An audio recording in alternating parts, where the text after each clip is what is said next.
नमस्कार दोस्तों। मैं राम प्रवेश आपका एवरग्रीन ऑनलाइन क्लासेस में स्वागत करता हूं।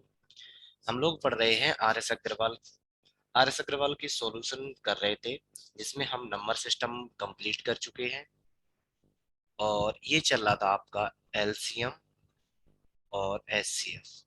ये चल रहा था, उसकी ये लास्ट क्लास है। मतलब है कि इससे पहले आपकी 5 क्लासेस हो चुकी हैं और ये एक्सरसाइज बी के क्वेश्चन है और एक्सरसाइज बी के कुछ क्वेश्चन इससे पहले वाली क्लास में भी इंक्लूड थे। चलिए देखते हैं हम अपने क्वेश्चंस। तो क्वेश्चंस में पहला क्वेश्चन हमारे पास है, वह छोटी से छोटी संख्या कौन सी है जिसे 5, 6, 8, 9, 12 से भाग देने पर प्रत्येक दशा में एक शेष बचे, परंतु 13 का वह गुणज होना चाहिए। 13 से भाग देने पर शेषफल शून्य हो, इसका मतलब 13 का वह गुणज होना चाहिए। तो अगर ध्यान से अगर आपने क्लास कल वाली देखी हो, तो कल इस टाइप के क्वेश्चन 3-4 हुए थे। तो उसी टाइप से हम ये वाला क्वेश्चन कर रहे हैं। हम क्या करते थे वहां पे कि जिनसे भाग दे रहे थे उनका तो हम एलसीएम लेते थे। 5, 6, 8, 9 और 12, इनका एलसीएम लेंगे। और एलसीएम लेने का जो रूल है आपने जो बचपन में पढ़ा है, वही है आपका 5, 6, 8, 9 एंड 12। तो आप इसको पहले 2 से डिवाइड करोगे, 5 कटेगा नहीं तो 5 रहेगा, 6 कटेगा 3 बार, 8 कटेगा 4 बार, 9 कटेगा नहीं, 12 कटेगा 6 बार। उसके बाद फिर 2 से भाग लगाओगे, 5 नहीं कटेगा, 3 नहीं कटेगा, 4 कटेगा 2 बार, 9 नहीं कटेगा और यहाँ पे 6 3 बार कटेगा। ठीक है। अगेन आप 2 से भाग लगाओगे तो 5 का रहेगा 5 ही, 3 भी सेम रहेगा, 2 का 1 हो जाएगा, 9 का 9 रहेगा और 3 का भी अभी 3 रहेगा। अब आप 3 से भाग लगाओगे तो 5 का 5 ही रहेगा, क्योंकि 3 का भाग जाएगा नहीं 5 में। 3 एकम 3, एक में भाग नहीं जाएगा तो एक रहेगा। और 9 में 3 से भाग लगाओगे तो 3 बार और 3 में जाएगा 1 बार। फिर 3 से लगाएंगे क्योंकि अभी 3 एक और है, तो 5 का 5 रहेगा, अभी एक हो जाएगा, यहाँ भी एक है, यहाँ भी एक है, यहाँ भी एक है। अब अगेन हम किससे लगाएंगे? 5 से। तो हर एक वैल्यू 1 हो जाएगी। तो ये कहा जाता है कि जब हर एक वैल्यू 1 हो जाए तो अब भाग तो किसी से जाएगा नहीं, मतलब एक से जाएगा, उसका कोई यहाँ पे वैल्यू नहीं होता है, मान मतलब नहीं होता। ठीक है। तो अब इसका जो एलसीएम है, एलसीएम आपका हो जाएगा 2 पे पावर कितने, 2 आए हैं 3, तो 2 पे पावर 3, 3 पे पावर 2 और 5 पे पावर 1। तो 2 पे पावर 3 का मतलब होता है 8, 3 की पावर 2 का मतलब 9 और 5।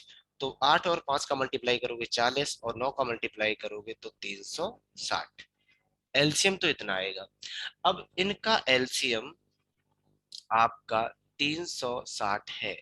अब एलसीएम अगर 360 है तो हमसे पूछ रहा है कि वह नंबर कौन सा है। एलसीएम कितना आया था हमारा? 360। अब देखो क्या आपसे कह रहा है कि शेषफल एक बचे, तो आपको पता है कि एलसीएम में एक जोड़ दो तो शेषफल एक बचने लगेगा। लेकिन वो 13 का गुणज भी होना चाहिए और संख्या छोटी से छोटी हो। तो जब इस टाइप का क्वेश्चन हो तो जो हमारा नंबर है वो नंबर बन जाएगा आपका 360 के, मतलब एक गुणा करेंगे कोई संख्या का और उसके बाद हम इसमें क्या ऐड करेंगे? 1, जो मुझे शेषफल बचाना था। अब आपसे कह रहे हैं कि ये जो संख्या है वो 13 का गुणज है, मतलब 13 से कटनी चाहिए।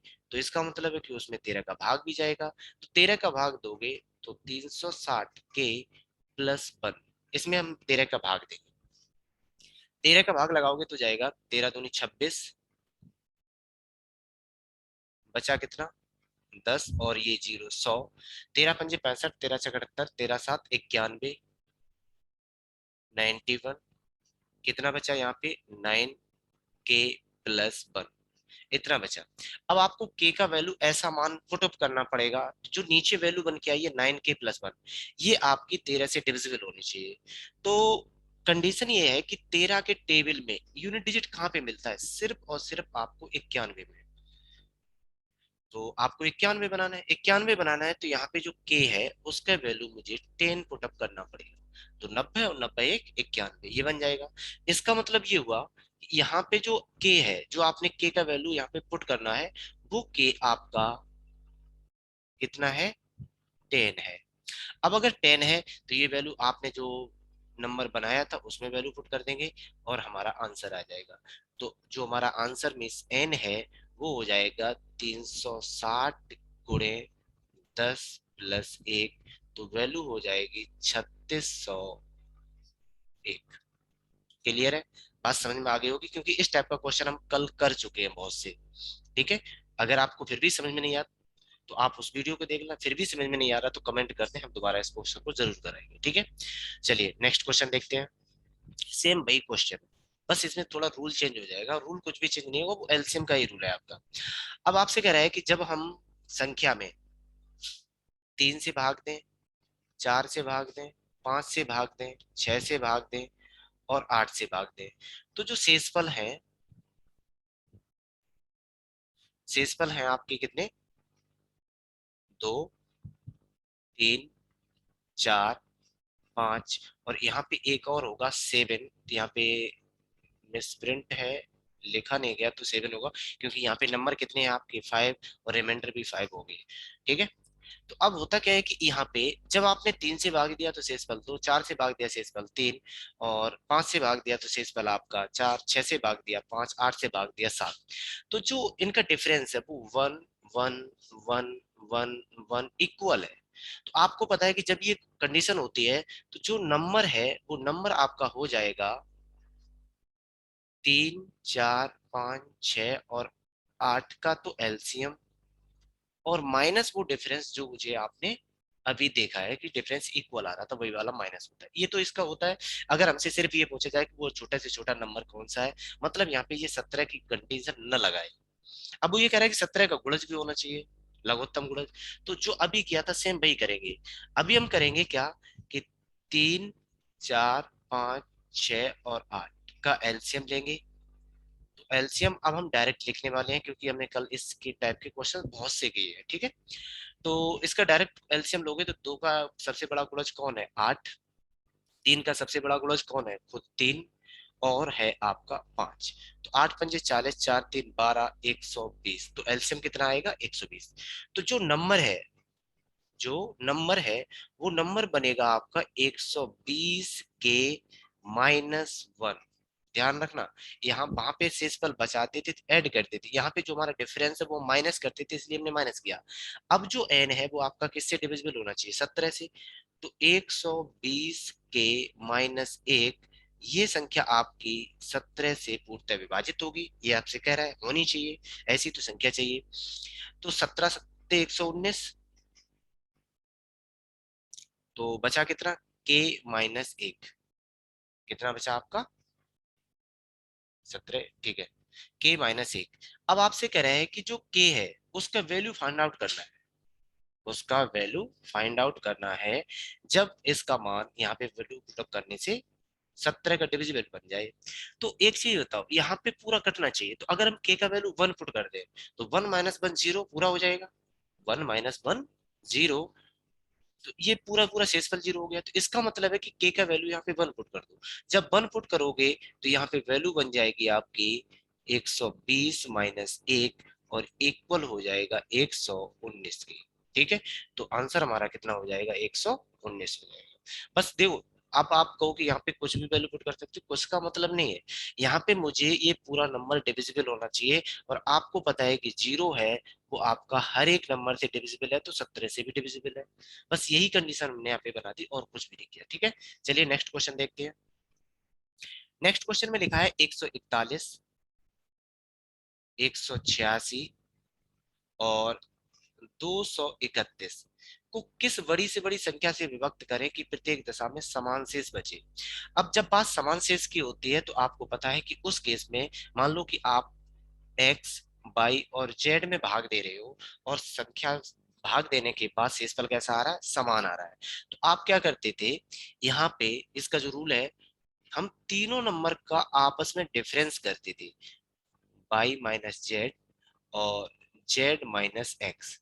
तो जो डिफरेंस आया है, अब इस डिफरेंस का ही हम एचसीएफ लेते थे। तो जो एचसीएफ आता था उसका इनमें भाग देने पर समान शेष आएगा, ऐसा रूल होता है। ठीक है, तो इसका मतलब है कि जो भी हमारे पास नंबर दिए गए हैं 141, 186 और 231, अब मुझे इन सब का डिफरेंस लेना अलग अलग। तो जब हमने इन दोनों का डिफरेंस लिया तो 6 में से 1 गया 5, 8 में से 4 गया 4, 45। ठीक है, इन दोनों का डिफरेंस किया, इन दोनों का, तो 11 में से 6 गए 5, और 12 में से 8 गए 4। इन दोनों का डिफरेंस किया तो 1 में से 1 जाएगा 0, और 3 में से 4 जाएंगे नहीं, तो 13 में से 4 जाएंगे तो कितना बचेंगे 90। तो जो डिफरेंस है मतलब है कि जो अंतर है तीनों का आपस में, वो आया है 45, 45 और 90। अब मुझे इनका एचसीएफ चाहिए, इनका एचसीएफ चाहिए।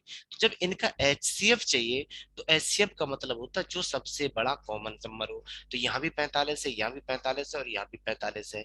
इसका मतलब है कि इसका एचसीएफ कितना हो जाएगा आपका 45 हो जाएगा। तो इस केस में हमारा आंसर कौन सा होने वाला है 45। अब आप बहुत से लोग समझ रहे हो डायरेक्ट किया, तो चलो हम बेसिक से भी बता देते हैं कि आप एलसीएम निकालोगे और एचसीएफ निकालोगे कैसे।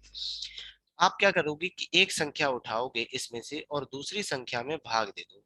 तो 45 दूनी 90, भाग चला गया पूरा पूरा, तो शेषफल कितना हुआ, वो क्या नाम, एचसीएफ कितना हुआ आपका 45।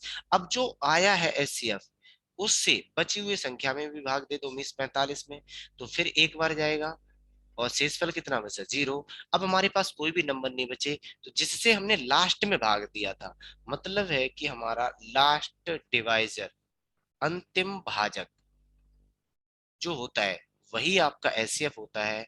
और वो कितना आया था आपका 45 आया था। ठीक है, कोई टफ क्वेश्चन नहीं था, बहुत इजी क्वेश्चन था। तो चलिए नेक्स्ट क्वेश्चन देखते हैं।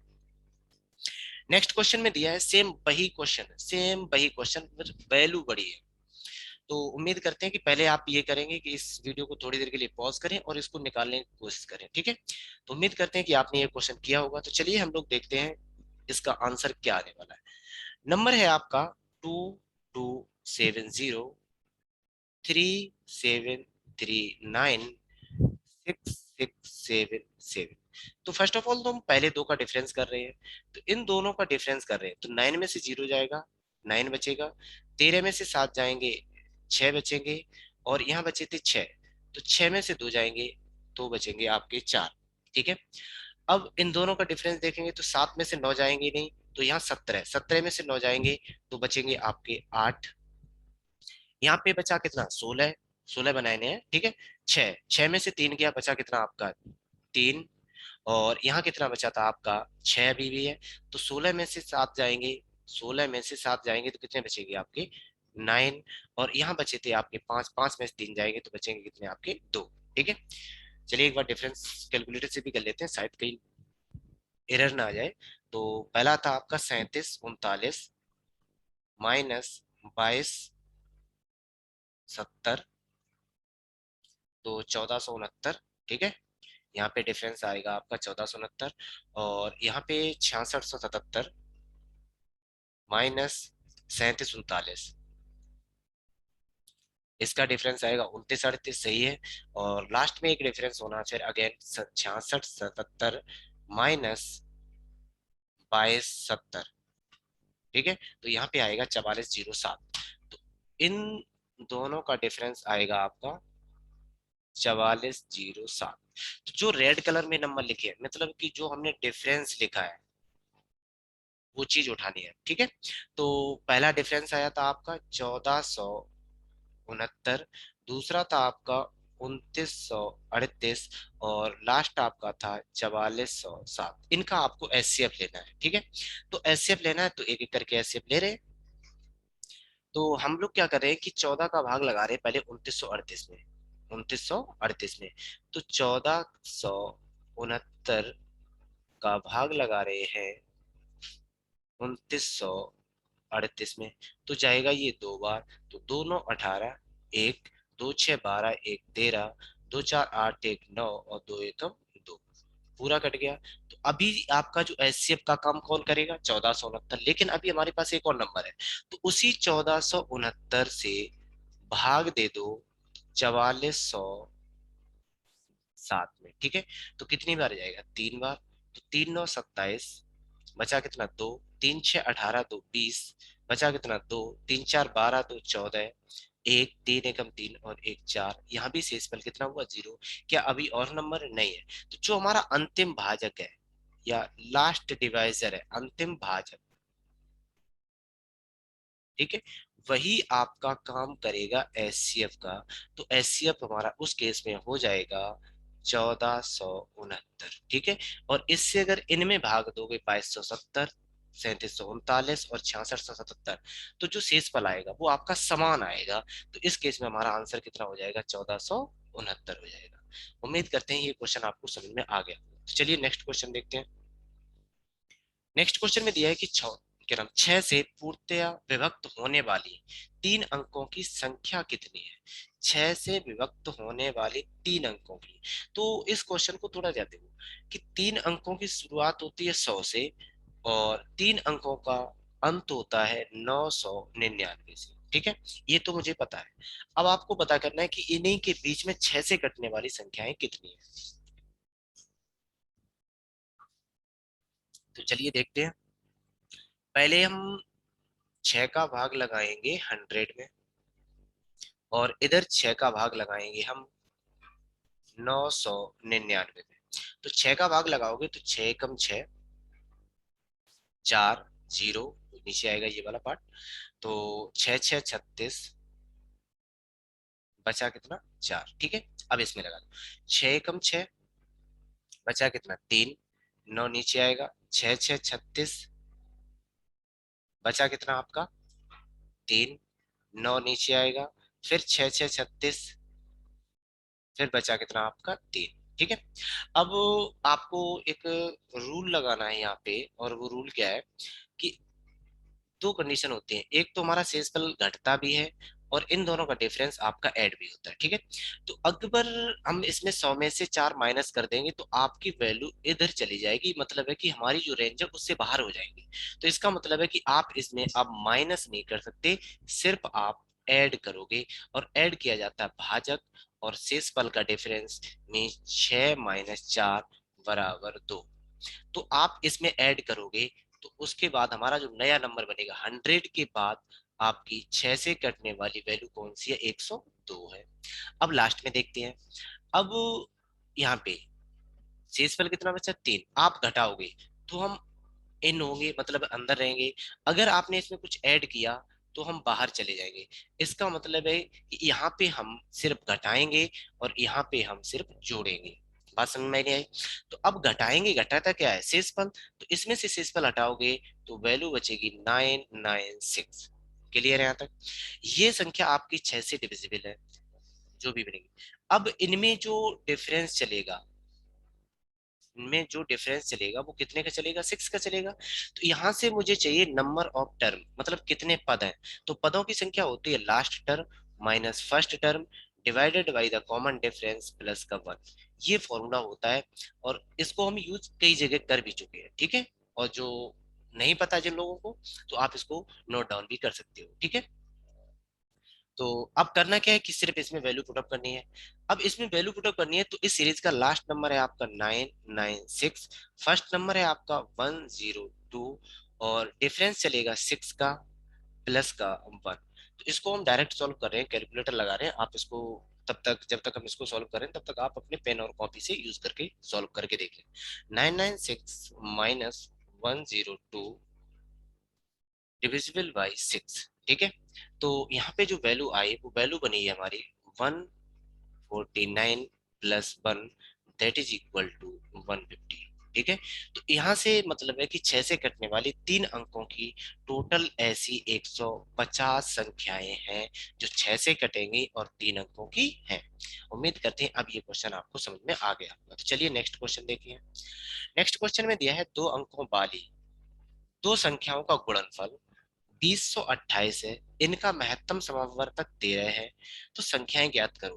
तो जब भी आपका एलसीएम और एचसीएफ की कंडीशन हो, और गुणा हो, आपका मल्ट क्या नाम सब्ट्रैक्शन हो, एडिशन हो, योग हो, कुछ भी दिया जाए, तो वहां पे हम लोग क्या करते हैं। तो आपसे कह रहा है 2 अंकों वाली संख्याओं का गुणनफल 2028 है। तो मुझे नहीं पता कि वो संख्याएं कौन सी है। तो जो संख्याएं हैं उनकी सहवाज्य हम मान ले रहे हैं, उनकी सहभाज्य, और उनकी सहभाज्य को हमने एक को ए माना और एक को हमने क्या माना, बी माना। आपको पता है कि अगर आप सहभाज्य में एचसीएफ का गुणा करोगे तो नंबर रियल बन जाते हैं। तो यहाँ पे हमने मल्टीप्लाई किया 13a और मल्टीप्लाई किया 13b का। ठीक है, आपसे कह रहा है दोनों नंबर का गुणनफल, मीन्स 13a इंटू 13b का गुणनफल आपका दिया है 2028, ये दिया हुआ है। अब यहाँ से मुझे ए और बी के वैल्यू फाइंड आउट बनाने हैं, मतलब करने हैं।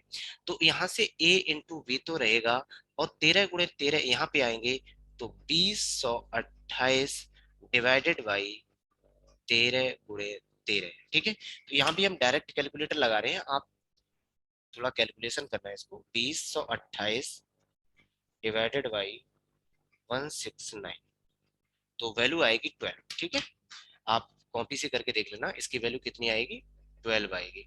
अब जो वैल्यू 12 आई, इसका मतलब क्या है कि आपके जो सहभाज्य नंबर है ए इंटू बी, उनका मल्टीप्लाई 12 होना चाहिए।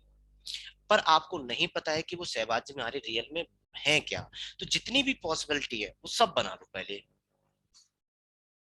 ठीक है, पहले जितनी भी इसकी पॉसिबिलिटी है वो हर एक नंबर बना लो।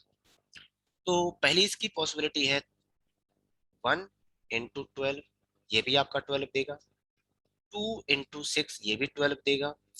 3 इंटू 4, ये भी 12 देगा। ठीक है, जब प्राइम नंबर बनाए, वो सहभाज्य नंबर बनाए जाते हैं, तो सहभाज्य का रूल होता है कि पूरे ग्रुप का एचसीएफ 1 होना चाहिए। तो इसका मतलब है कि 1 और 12 का एचसीएफ 1 है, मतलब ये वाला पेयर पॉसिबल है। 2 और 6 का एचसीएफ 2 होता है, इसका मतलब ये वाला पेयर पॉसिबल नहीं है। और एक आपका 3 और 4 का पेयर पॉसिबल है।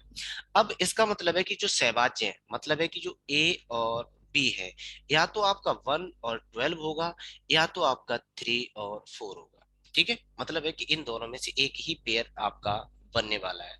पर सवाल में ये कह रहा है कि 2 अंकों वाली दो संख्याओं का गुणनफल, 2 अंकों वाली दो संख्याओं का गुणनफल, मतलब है कि दोनों संख्याओं में अंक केवल दो दो हैं। अब यहाँ पे आ जाओ कि जैसे ही आप इसमें 13 का मल्टीप्लाई करोगे नंबर को रियल बनाने के लिए, इसमें आप 13 का मल्टीप्लाई करोगे। तो इसमें जब 13 का मल्टीप्लाई करोगे तो एक तो 13 खुद है, और 13 दूनी 26, और 13 एकम 13 और 156, एक नंबर बन जाएगा आपका 3 नंबर का। अगर आप इसमें मल्टीप्लाई करोगे तो 13 3 39 और 13 4 52। बात समझ में नहीं आई? तो इसका मतलब है कि सेकंड पेयर हमारा कंडीशन को फॉलो कर रहा है, जहां पे एक नंबर 39 है और दूसरा नंबर हमारा कितना है, 52 है। एक नंबर 39 है और एक नंबर हमारा क्या है, 52 है। तो यही हमसे पूछ रहा है कि 2 अंकों वाले कितने हैं, तो एक नंबर हमारा 52 है और एक नंबर हमारा 39 है। उम्मीद करते हैं ये क्वेश्चन आपको समझ में आ गया होगा। चलिए नेक्स्ट क्वेश्चन देखते हैं। नेक्स्ट क्वेश्चन दिया है आपका, ऐसी दो संख्याएं ज्ञात कीजिए जिनका योग 216 हो और महत्तम समापवर्तक 27 हो। सेम वही कंडीशन आ गई, वहां पे गुणा था, यहाँ पे योग है, कोई प्रॉब्लम नहीं। फिर हम सहभाज्य मान लेंगे यहाँ पे कि अगर सहभाज्य ए और बी है, तो जो रियल नंबर है, रियल वैल्यू, तो रियल वैल्यू हो जाएंगी, आपका एचसीएफ कितना दिया है, 27। ठीक है, तो रियल वैल्यू हो जाएंगी 27a एंड 27b। ठीक है, इतने हो जाएंगे। अब चल रहे हैं क्वेश्चन के अकॉर्डिंग। तो क्वेश्चन में हमसे पूछ रहा है कि दोनों का योग दिया है, तो आप योग करोगे तो यहाँ करोगे 27a प्लस 27b, और ये योग दिया है 216। ठीक है, तो यहां से अब दोनों में 27 कॉमन है, तो 27 कॉमन ले लो, और ब्रैकेट में बचेंगे a प्लस बी, और ये आपकी वैल्यू इक्वल होनी चाहिए 216 के। तो a प्लस बी इक्वल हो जाएंगे 216 डिवाइडेड बाई 27। ठीक है, तो ये कितनी बार जाएगा, 8 बार। कितनी बार जाएगा आपका, 8 बार। 8 7 56, 5 8 2 16, 5 1। ठीक है, इससे ये डिवाइड करोगे तो वैल्यू आएगी 8। अब इसका मतलब है कि a प्लस बी इक्वल 8 होना चाहिए। तो आप अपनी मर्जी से 8 को ऐसा ब्रेक करो कि दो वैल्यू का सम 8 होना चाहिए। तो जितने भी पॉसिबल इसके मान है वो हम सब एक एक करके लिख रहे हैं। तो पहला तो है आपका 1 प्लस 7, 2 प्लस 6, 3 प्लस 5, 4 प्लस 4। इतने हम इसको ब्रेक कर सकते हैं। अब सेम वही चीज है कि जो आपने ए और बी माने थे वो आपके सहभाज्य हैं, और सहभाज्य का रूल सिर्फ वही होता है कि HCF1 होना चाहिए। तो अगर HCF1 बनाओगे तो ये चेक करना पड़ेगा किसका HCF1 है और किसका नहीं है। तो देखो 1 और 7 का HCF1 है तो ये पेयर पॉसिबल है, 2 और 6 का HCF1 नहीं है तो ये वाला पेयर आपका पॉसिबल नहीं है, 3 और 5 का HCF1 है तो ये पेयर पॉसिबल है, 4 और 4 का HCF आपका 4 होता है, ये भी पेयर पॉसिबल नहीं है। अब इन्हीं का यूज करके हमें निकालने हैं कि दोनों वो संख्याएं कौन सी हैं, दोनों संख्याएं कौन सी हैं। तो देखो एक पेयर बना आपका 1 और 7 का, और दूसरा पेयर बना था आपका 3 और 5 का। तो आपको पता है कि इनमें अगर हम मासा का गुणा कर दें, मीन्स 27 का गुणा कर दें, तो आपके नंबर रियल बन जाएंगे। क्लियर है नहीं? तो इसमें मल्टीप्लाई करोगे तो एक तो बनेगा 27, और 7 7 49, 4 7 दूनी 14 और 4 18। एक पेयर आपका 27 और 189 का है, मतलब ये एक पेयर बन गया। दूसरा भी चेक कर लेते हैं, 27 3 81, और 5 7 35, 3 और 5 दूनी 10, 3 13। एक पेयर 81 और 135 का है तो ये भी बन गया। इसका मतलब है कि इस क्वेश्चन में हमारा आंसर कौन सा होने वाला, तीसरा, जिसमें दोनों आंसर हमारे कैसे है, सही है। उम्मीद करते हैं ये आपको क्वेश्चन समझ में आ गया होगा। अगर आपको क्वेश्चन समझ में आ रहा है तो कृपया करके लाइक प्रेस जरूर करें, और अगर आप इस वीडियो पे पहली बार हैं तो सब्सक्राइब भी कर लें, और वहीं पे पास में बेल आइकन है उसको प्रेस कर लें, जिससे हमारी जितनी भी वीडियो होंगी उसका नोटिफिकेशन सबसे पहले आपको मिल जाएगा। ठीक है, चलिए नेक्स्ट क्वेश्चन देखते हैं हम अपना। नेक्स्ट क्वेश्चन, ठीक है। नेक्स्ट क्वेश्चन में दिया है कि 3 अंकों वाली ऐसी दो संख्याएं ज्ञात कीजिए जिनका लघुत्तम समापवर्तक 5760 और महत्तम समापवर्तक 80 है।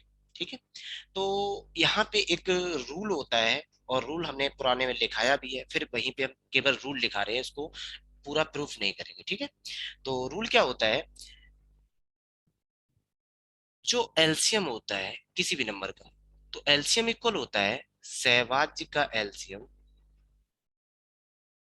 सहभाज्य का एलसीएम और इनटू एचसीएफ, ये रूल होता है। अब नंबर यहाँ पे सिर्फ दो है तो दो सहभाज्य मानेंगे ए और बी, तो उसके हिसाब से जो हमारा नंबर बनेगा, तो एलसीएम आपको दिया है 5760 इक्वल सहभाज्य ए और बी मान लो, और इसका एचसीएफ कितना दिया है, 80 दिया है। तो यहाँ से इसको सिंप्लीफाई करोगे तो ए इंटू बी मिलेगा आपको 5760 डिवाइडेड बाई 80, जीरो से जीरो, तो 8 7 56, और 8 दूनी 16, मीन्स ए इंटू बी आपको 72 मिलने वाले हैं। ठीक है, अब सेम वही प्रॉब्लम आ जाएगी कि इनको ब्रेक करना है, तो प्रॉब्लम कुछ भी नहीं, तो फिर हम ब्रेक करेंगे जो अभी तक किया था। तो जब ब्रेक करोगे इनको, तो यहाँ पे ध्यान रखना मल्टीप्लाई चल रहा है, तो 1 इंटू 72 रहेगा, एक तो मल्टीप्लाई करो 72 मिलेगा, 2 गुणे 36, 3 गुणे 24, 4 गुणे 18, 6 गुणे 12, और 8 गुणे 9। ठीक है, ये बनेगी। अब क्वेश्चन में हमसे ये पूछ रहा है कि इनमें से कौन सा हमारा आंसर सही है, तो चलो देखते हैं क्या जा रहा है। पहली कंडीशन तो हम ये चेक करें कि इनमें से सहभाज्य कौन सी है भी और नहीं भी है। तो पहला पेयर तो आपका सहभाज्य है, सेकंड पेयर नहीं है क्योंकि इसमें 2 कॉमन आएगा, तीसरा पेयर आपका नहीं है क्योंकि इसमें 3 कॉमन आएगा, चौथा पेयर आपका नहीं होगा क्योंकि इसमें 2 कॉमन आएगा, इसमें आपका 6 कॉमन आएगा, और इसमें कुछ भी कॉमन नहीं आएगा, तो केवल 2 पेयर इसके पॉसिबल है। अब दोनों पेयर को फिर अगेन एक साथ लिख लें, और यहाँ पे हम इसको अलग डिफरेंशिएट कर देते हैं एक लाइन से। तो एक पेयर बना 1 और 72 का, और एक पेयर बना आपका 8 और 9 का। ठीक है, अब आपको पता है कि दोनों में अगर हम मासा का मल्टीप्लाई करें, मीन्स 80 का और 80 का, तो आपको रियल नंबर बन जाएंगे, जो भी वैल्यू दिया है उसके क्या बन जाएंगे, रियल नंबर। लेकिन रियल नंबर में भी कंडीशन कह रहा है कि मुझे जो संख्या चाहिए वो 3 अंकों वाली चाहिए, संख्या कैसी चाहिए, 3 अंकों की। तो आप देखो कि जब पहले में मल्टीप्लाई कर रहे हैं तो एक तो अंक आपकी कौन सी आ रही है, 80, 80 में कितने डिजिट है? तो इसका मतलब है कि आपका जो नंबर दिया है पहला वाला पेयर है, इस ये हमारा आंसर नहीं हो सकता। पेयर तो पॉसिबल है पर हमारा आंसर नहीं हो सकता, क्योंकि मुझे 3 अंकों की संख्या चाहिए। तो इसका मतलब आंसर कौन सा होगा? तो सेकंड वाला चेक कर लेते हैं। तो 8 8 64 660 और 8 9 72 720, दोनों में आपके 3 3 अंक हैं और हमारा ये पेयर भी पॉसिबल है। तो हमारा आंसर कौन सा हो जाएगा? पहला 640 और 720। उम्मीद करते हैं ये क्वेश्चन आपको अच्छे से समझ में आ गया होगा। ठीक है, चलिए नेक्स्ट क्वेश्चन देखते हैं। नेक्स्ट क्वेश्चन में दिया है आपको, दो संख्याओं का अनुपात 3 अनुपात 5 है। जो अनुपात होता है वो आपका सहवाज ही होता है, बस इतना ध्यान रखना। ठीक है, जो भी अनुपात होता है आपका, वो आपका सहवाज ही होता है। तो ये आपके क्या लिखे हैं? सहवाज नंबर ही लिखे हैं। ठीक है, इतना ध्यान रखना। तथा उनका लघुत्तम समवर्तक 300 है, तो संख्याएं ज्ञात करो। तो अभी वाली जो कंडीशन है वो ही लगा रहे हैं हम फिर, कि एलसीएम इक्वल होता है सहवाज का एलसीएम और संख्याओं का एलसीएम का मल्टीप्लाई। ठीक है, ये अभी हमने लिखा था, अगेन इसका यूज है तो हमने दोबारा लिख लिया। एलसीएम आपको कितना दिया है? 300, तो यूज कर लो 300। सहभाज्य नंबर का एलसीएम तो 3 और 5 का एलसीएम मल्टीप्लाई हो जाएगा 15।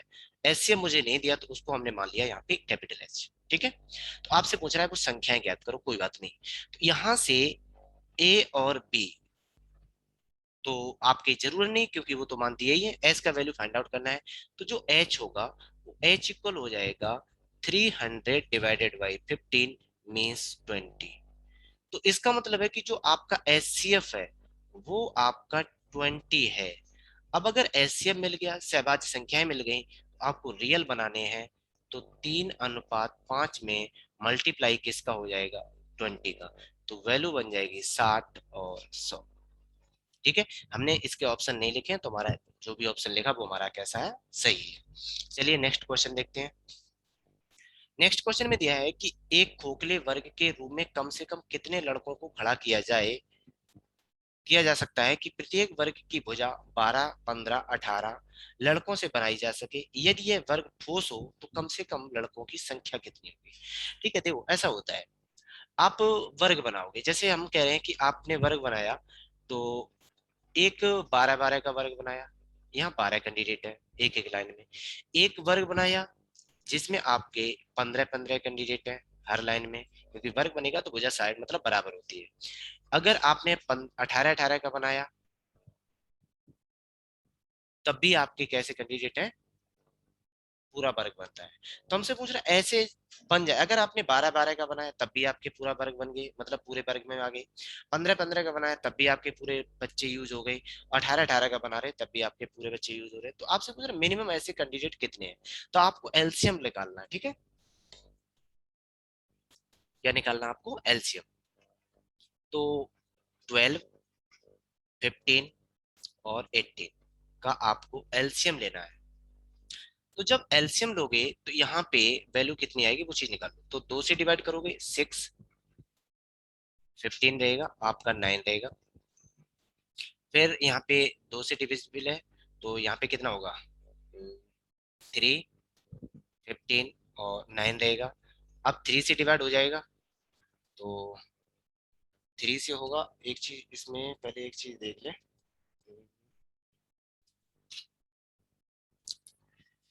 वैल्यू सही लिखी है या नहीं भी। एलसीएम और एचसीएफ,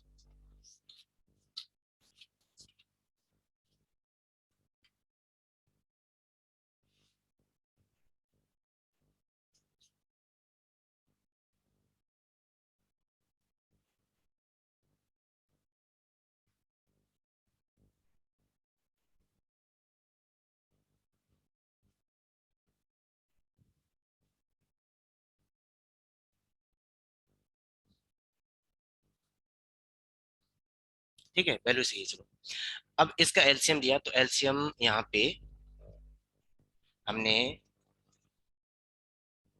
क्या हो गया कर्सर में? कर्सर कर्सर कहाँ गया? चलो, ठीक है, 3 से डिवाइड करोगे 1, 5 और 3, फिर अगेन 3 से डिवाइड होगा 1, 5, 1 और फिर आपका 5 से डिवाइड होगा। तो जो एलसीएम है, एलसीएम एलसीएम आपका आएगा 2 इंटू 3 इंटू 5, तो 2 2 बनाएगा 4, 3 3 बनाएगा 9 और ये बनाएगा आपका 5, तो वैल्यू हो जाएगी 180। लेकिन 180 से तो यहाँ कोई पूर्ण वर्ग बन भी नहीं रहा है, 180 का तो पूर्ण वर्ग बन भी नहीं रहा। तो होता क्या है कि हर साइड में एक मतलब जो अभी आपने लिया है, एक साइड पे कितने कैंडिडेट हैं 12, लेकिन ऐसी साइडें कितनी होती हैं 4 4, तो हर साइड को हमें लेना है। तो टोटल कैंडिडेट स्क्वायर के अकॉर्डिंग, मतलब है कि वर्ग के अकॉर्डिंग अगर चलोगे तो 180 और 4 साइडें होती हैं, तो यहाँ पे कितने हो गए 720, इतने मिनिमम होते हैं।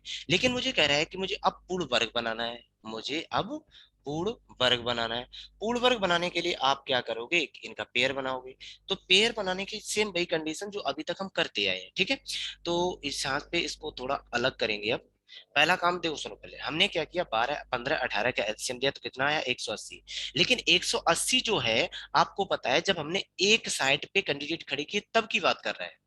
लेकिन साइडें कितनी हमारी 4 4, तो हमने 4 का मल्टीप्लाई किया, तो उस केस में हमें जो स्टूडेंट मिनिमम चाहिए 720। लेकिन 720 कैंडिडेट तो है, अपने आप ये स्क्वायर नहीं है, अपने आप में पूर्ण वर्ग नहीं है।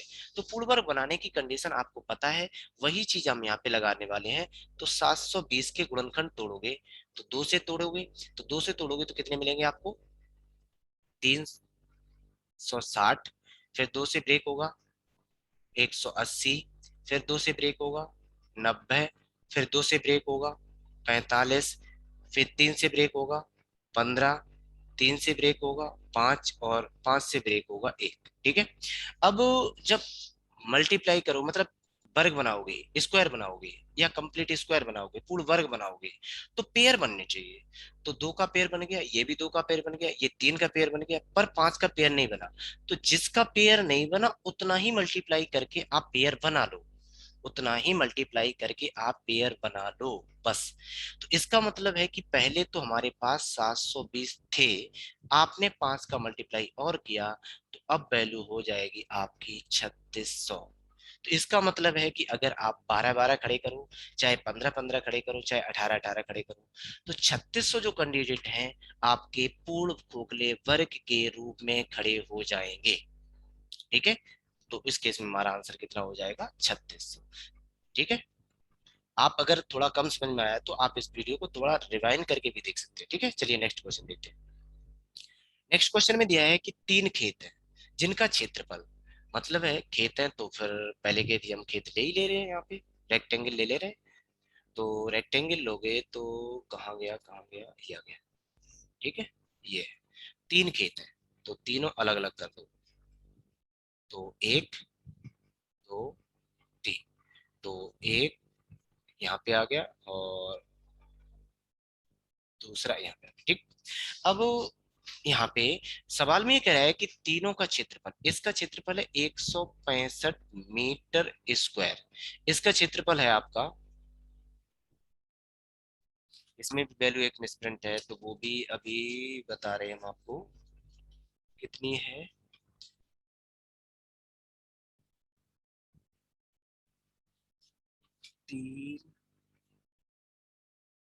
195, एक वैल्यू यहाँ पे मिसप्रिंट है, वो है आपकी 195 मीटर स्क्वायर, 3 खेत है, ठीक है।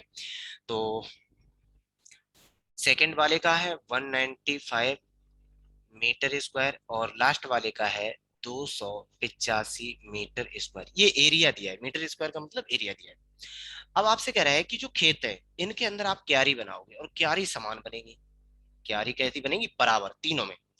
तो जो क्यारी बनेगी और बड़ी से बड़ी क्यारी बननी चाहिए, बड़ी से बड़ी क्यारी बननी चाहिए और बराबर बननी चाहिए। बात समझ में नहीं आई।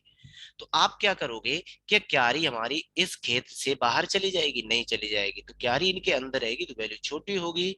तो उस केस में आपको तीनों वैल्यू का एचसीएफ लेना है, तीनों वैल्यू का क्या लेना है, एचसीएफ लेना है।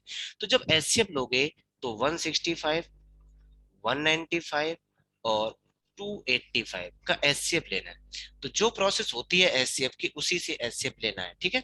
तो 165 से भाग लगेगा 195 में, तो एक बार गया 165, वैल्यू बची आपकी 30। 30 का भाग लगाओगे 165 में, तो 5 बार जाएगा, तो 150 बनाएगा, शेषफल बचा आपका 15, और 15 से भाग दोगे 30 में तो 2 बार जाएगा, तो शेषफल कितना बचा 0। अब जो अंतिम भाजक था उसी से भाग दे दो जो बचा हुआ नंबर है, मतलब 285 में।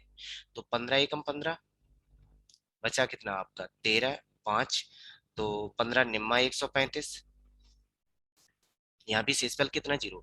तो जो एचसीएफ है अभी तक, वो हमारा एचसीएफ कितना है 15 है।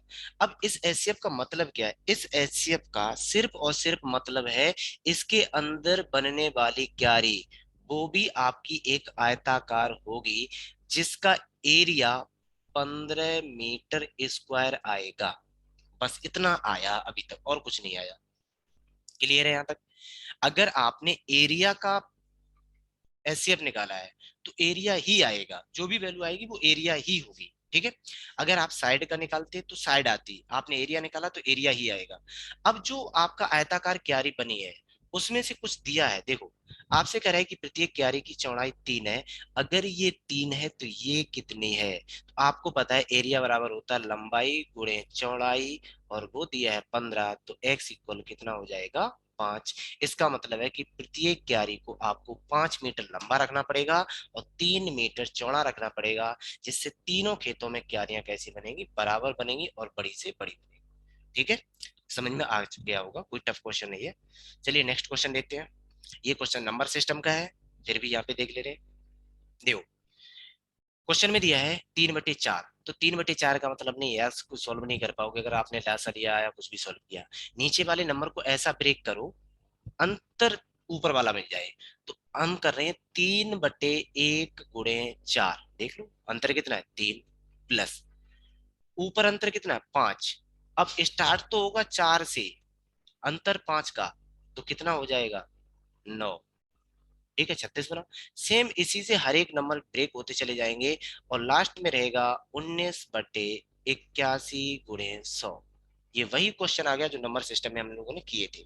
ठीक है, अब अगर नंबर सिस्टम के अकॉर्डिंग देखा जाए तो हम वहां पे एक रूल होता है, और रूल क्या है वो, नीचे वाले नंबर के बीच में जो गैप है वो गैप आपका अंश होना चाहिए। अगर ये है तो सीधी सी काम करनी है आपको कि नीचे वाले नंबर को 1 के बटे में लिख दो और दोनों के बीच में माइनस लगा दो।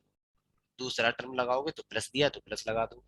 1/4 -1/9, ये सीरीज आपकी चलती रहेगी और लास्ट में रहेगा आपका 1/81 -1/100। केवल इतना करना था और कुछ भी नहीं। अब इसमें करना क्या है, देखो इस -1/4 से +1/4 जाएगा, इससे आगे और जाएंगे, तो आपका पहले वाले टर्म से वैल्यू बची 1/1, तो लास्ट वाले में से बचेगी -1/100। तो 1/1 -1/100, तो वैल्यू हो जाएगी आपकी 99/100, जो आपका आंसर में दिया है। हमने 4 ऑप्शन नहीं लिखे क्योंकि एक्सरसाइज बी में कोई ऑप्शन नहीं होते, तो जो भी आंसर था हमने वही लिख दिया। ठीक है, चलिए।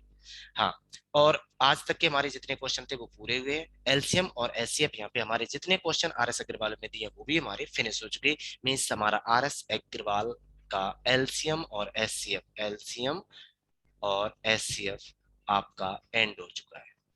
ठीक है, और इसके बाद भी अगर आपको कोई भी क्वेश्चन में डाउट है या इस बुक के अलावा एलसीएम और एचसीएफ का कोई क्वेश्चन है जो समझ में नहीं आ रहा है, तो आप 88 65 00 89 21, ये हमारा व्हाट्सएप नंबर है। इस पे आप सेंड करो, हम आपको सॉल्यूशन जरूर सेंड करेंगे जितनी जल्दी हो सकेगा उतनी। ठीक है, तो आज के लिए धन्यवाद। और वीडियो को देख लिया हो और आपको अच्छा लगा हो तो आप वीडियो को लाइक लगा दें। ठीक है, अपना रिव्यू तो दें कि आपको वीडियो कैसी लगी, पसंद आई या नहीं पसंद आई है। नहीं पसंद आई तो डिसलाइक का भी बटन वहीं दे दिया जाता है। अगर पसंद आ रही है और आप इस पे नए हैं तो सब्सक्राइब कर लें, और सब्सक्राइब करने के बाद यहाँ पे एक बेल आइकन होगा, उसको प्रेस जरूर कर लें। ठीक है, तो चलिए आज के लिए इतना ही।